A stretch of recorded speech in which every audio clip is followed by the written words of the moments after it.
to talk about a very hot topic, especially when I have coffee with people in the morning at Starbucks, and one of them works for Wells Fargo. So this is going to be interesting.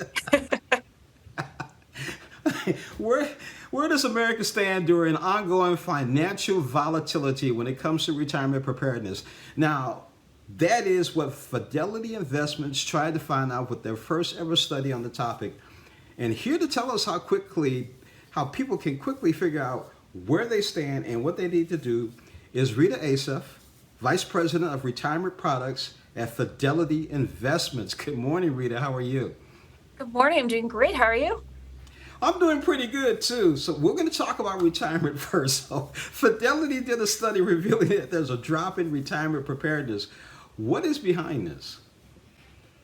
Yeah, so our latest retirement savings assessment actually shows that Americans' retirement score has moved back into the yellow to a score of 78. This is down from an all-time high in 2020. And what it means is that Americans are now projected to have only 78% of the income needed to cover their expenses in retirement.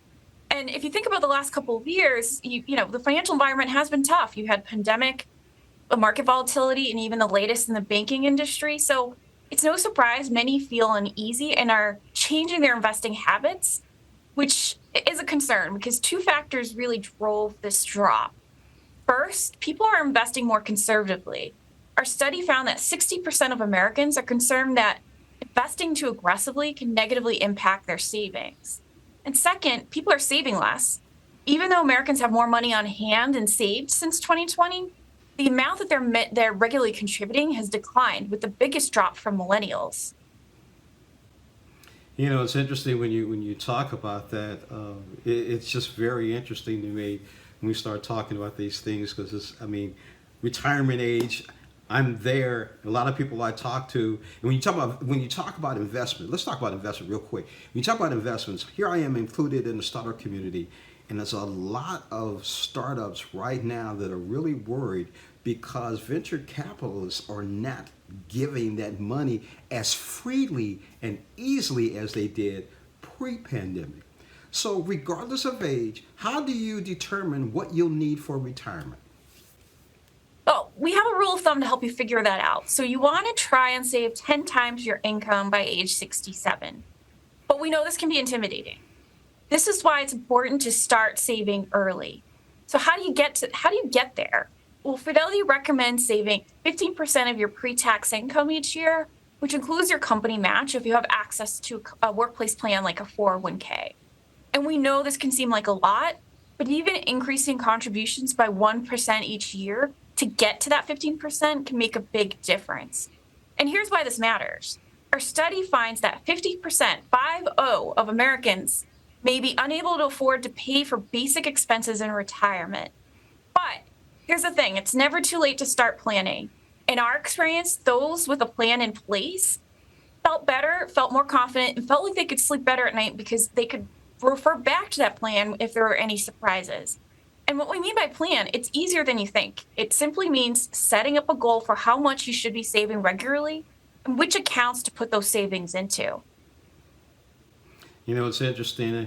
I'm feeling what my parents felt, my grandparents felt when they talked about, man, the price of eggs used to be 5 cents for a carton.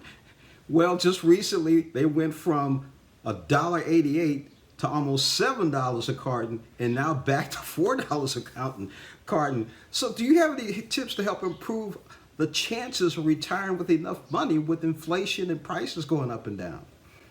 Yeah, there are 3 tips to help you prepare for retirement.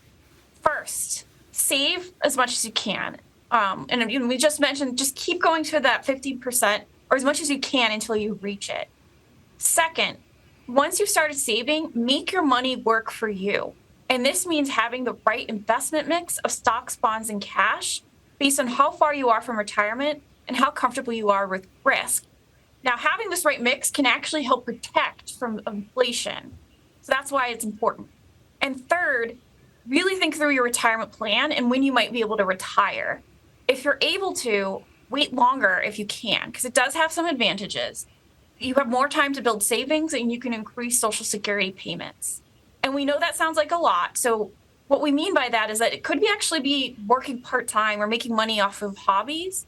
All that can help you from tapping into your retirement savings earlier. And we know that this might not be an option for everyone. So if in that case, it might make more sense to reevaluate your plan and how much you plan to spend in retirement and where you make cuts where possible.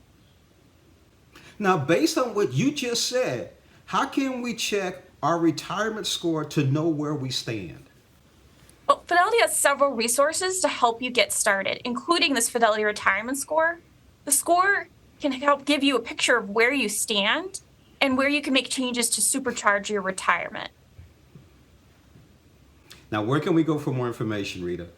Well, you can go to fidelity.com/score. All right, these guys I have coffee with, I'm gonna tell them what you told me. So we're gonna see how we're gonna see how well this goes. Okay. Let me know. I will. I've been talking with Rita Assaf, Vice President of Retirement Products at Fidelity Investments. Rita, thank you so much for joining us on Morning Blend, and enjoy your cup of Starbucks coffee in the morning.